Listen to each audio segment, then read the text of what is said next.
Welcome, ladies and gentlemen. Senator ONYONKA decided today at Citizen TV that he was not going to massage the broad-based government.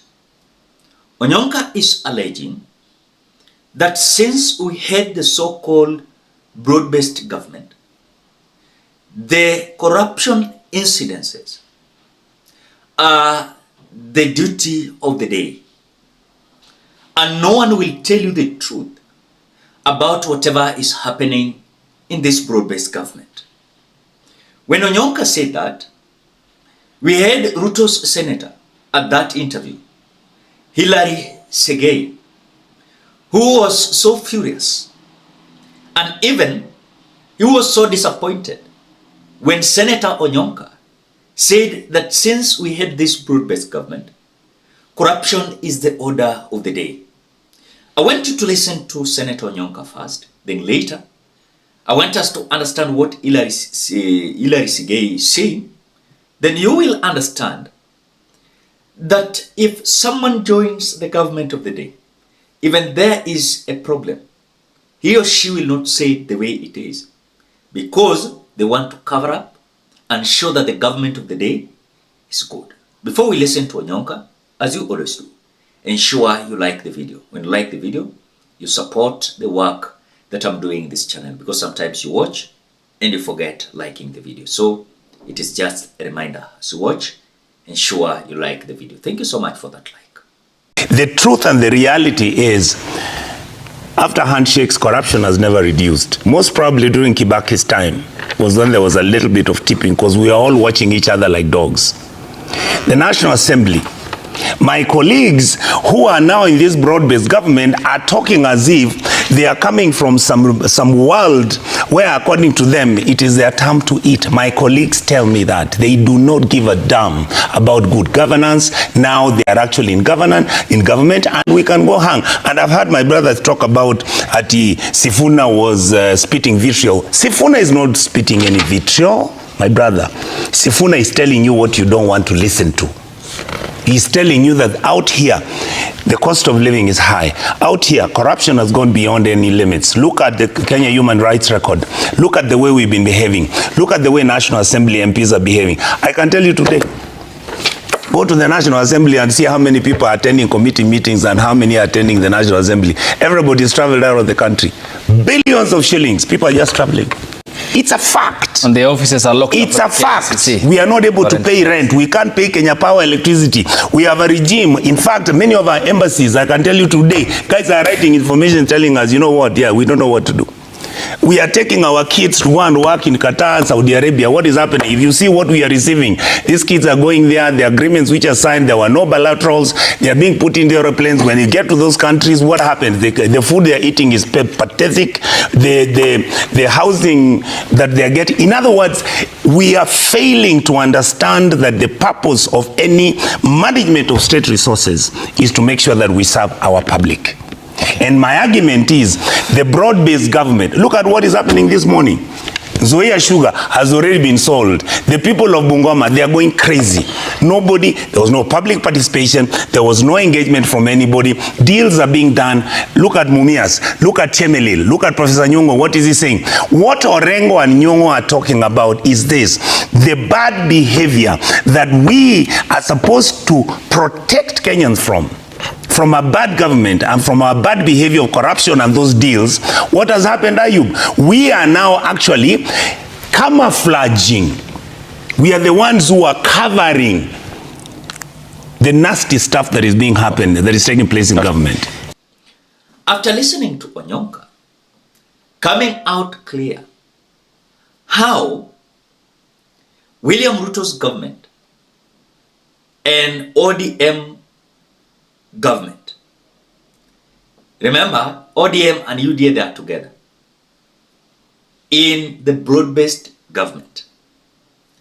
When ONYONKA is saying that this government is corrupt and corruption is the order of the day, Hilary Segei is saying that the truth be said, I don't know how the truth it is, that the government is not corrupt. Corruption is not there.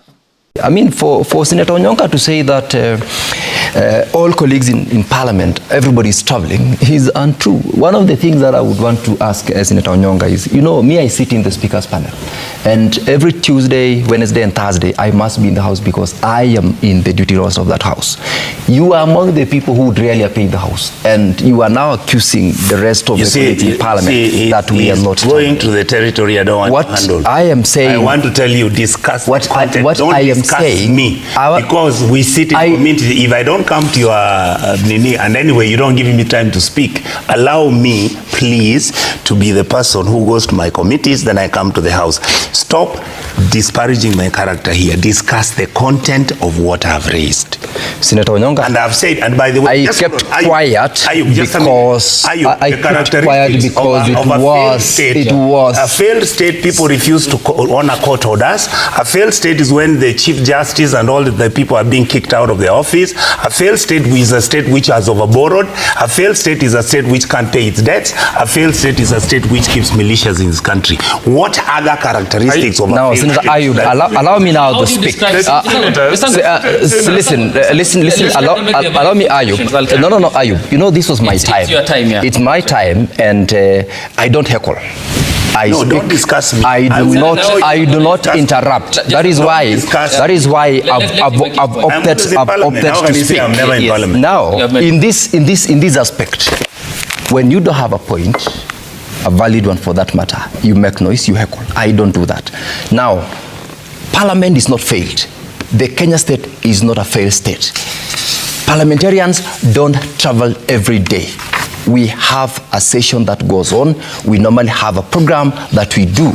It is a choice of an individual who wants to attend or not to attend Parliament. Serious parliamentarians attend Parliament. So you cannot blanketly say that we don't do anything or they don't give a damn. I chair a committee that do so much. We've sat in the NADCO report. We have issued a report. Kenya is not as corrupt as it's being described. The other day, the president rejected the conflict of interest bill with the memoranda that came to Parliament. We are prosecuting it tomorrow. It cannot be that a description that is given does not acknowledge even the basics of the things that we do. If it is about what is going on in this government, we have reduced the debt that we are talking about. We have overborrowed. No, you borrowed more. We have reduced the debt. We have stabilized the economy. We are talking about the CBC. Let us also, Ayub, let us allow some of the things that the government has done to be aired out. It is popular to say the easiest things which are negative, which it's about politics. Given we are in a political setup. Okay. But it is not sufficient to say that this political arrangement has done nothing for the people of Kenya. It is untrue. That is what Hilary Segei is saying. So the question we must ask ourselves, when this is how things are going on, are you sure that even 2027, the next government we are going to have, they are going to be people's based issues? Or it is a government that is going to solve all their issues?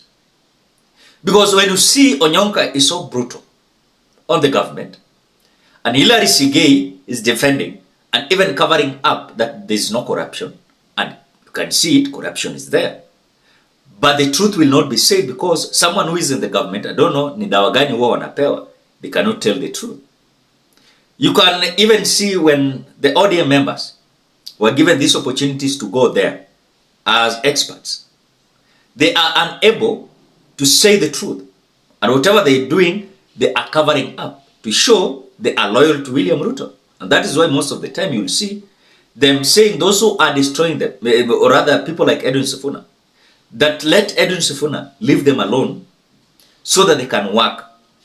So inaonekana kana kwamba the criticism inawasumbua wafanyi kazi, but still hata kama criticism hakuna, these individuals are not working. So when I listen to Onyonka and I listen to Hilary Segei, we have a big problem in this country. That if we are not going to be careful, things might not be good. I can tell you, Kenyans. Because one of their side, minority, they are saying there's a problem.